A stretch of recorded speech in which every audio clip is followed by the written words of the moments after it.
大家好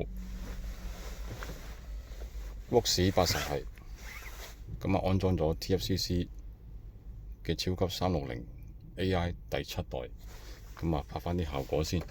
咁啊早排好多相拍咗都冇上到，咁嗱依家好多觸發嘅模式啦。咁呢部機14.7寸嘅顯示，最巔峰嘅 QLED 配合埋我哋有觸摸功能啦，可以24小時錄影啦。咁呢個好多功能嘅，好多功能喺裏邊。咁啊，大家可以參考翻我之前嗰個呢度，因為如果要講呢，就真係有排講啦。可以24小時錄影嘅，咁啊配套我哋而家呢個鏡頭係 TFCC 自家做啊，咁啊唔係市場上面嗰啲，大家要留意翻啦。咁依家前後咁啊前後左右全部 AI 啦，人車識別全方位啦，24小時啦。咁有變道功能啦，CMS 功能，兼且我哋可以做到手控，亦都有遙控嘅。嗱，咁依家呢度呢，就睇翻啦，我錄影嗰度呢，嗱睇翻啦，我哋有條片，求其揾一條啦，求其揾條去計。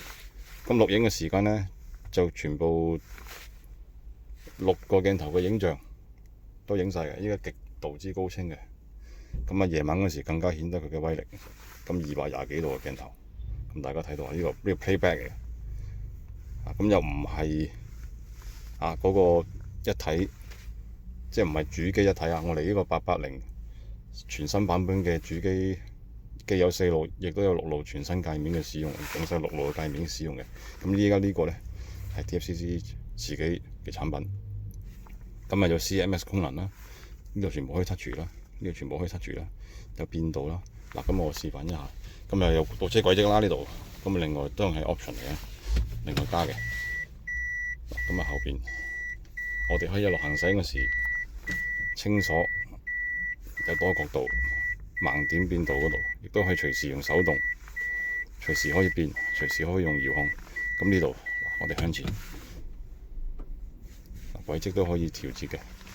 咁呢度超級之方便。可以呢個可以車模可以擺翻過呢邊嘅。咁我哋推出功能嗰度有時間可以搞啊。咁依家我哋撳出嚟呢，就可以永遠顯示喺呢處嘅。咁喺呢度 CMS 功能，咁大家留意啦，CMS 嘅功能呢，係可以調節佢幾時激活出嚟，我哋可以行車嗰個時間去調節佢出嚟。我依家就用呢個皮筋，我依家呢度就 set 咗停車或靜止嘅時間，或者點樣嘅時間呢，打燈就淨係出現呢個左邊全方位嘅變道啦。呢個左邊嘅全方位變道完全冇一盲點，呢個尾轆嚟嘅。總之喺個側鏡以後嘅影像全部係睇晒嘅。咁依家呢度右邊咁有嗰個 AI 出現咗啦，咁呢就有提示嘅。咁嘅情況，亦都可以隨時將佢變大啦。大家睇到 UI 嘅切換呢，亦都有好多嘅。咁依家我哋默認呢個 UI 就當然有呢個多角度嗰個影像顯示啦。咁總之激活佢出嚟咁樣好多個指令呢，係裏邊嘅 setting 嚟嘅。咁依家呢度我做咗呢一個咁啊，平時呢個打燈方向燈就喺靜止狀態就呢個。咁我行車譬如講20公里、30公里、40公里啊咁上下呢，可以變2D啊，或者變 CMS 功能，即係話一邊變道，一邊就呢個係 CMS 功能，即係顧名思義。咁行車嗰個時間呢，喺你呢邊啊，佢會用個算法呢，咁啊後面有車嚟呢，就會 show 到一個影像去模擬，好似 Tesla 咁樣。咁呢個係一個幾有趣嘅功能嚟嘅。咁退出時間啊，各方面咧全部都可以選啦。UI 可以轉啦，軌跡線可以轉啦。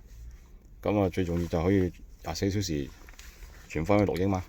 咁呢個7代係我哋現時最高級嘅產品嚟嘅，係獨立操作同步主機冇關係嘅。咁但係我哋可以做到呢個觸摸，兼且可以有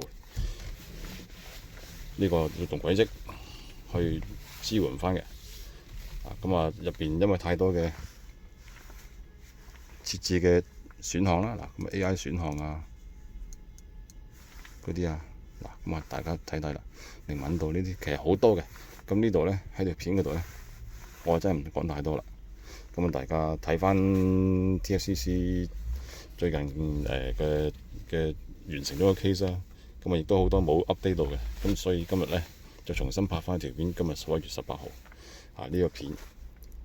咁啊希望大家再對呢個產品有了解多啲。咁我哋仲有 AI 第6代同埋超級第5代同埋其他以前有幾種嘅獨立產品，因為有好多車主呢，可能佢會混淆咗。360其實360有好多千絲萬縷嘅關係產品，同埋好多嘅認知喺裏邊。咁大家見到呢啲鏡頭嘅影像係現時喺業內最高嘅等級嚟嘅。咁就鏡頭嗰個結構啊，同埋個硬件，大家都去兼唔兼容，同埋軟件做得好唔好，就好多認知喺裏邊嘅。真係大家千祈唔好睇個價錢或者有關其他嗰啲嗰個銷售手法去要面價去評論啦。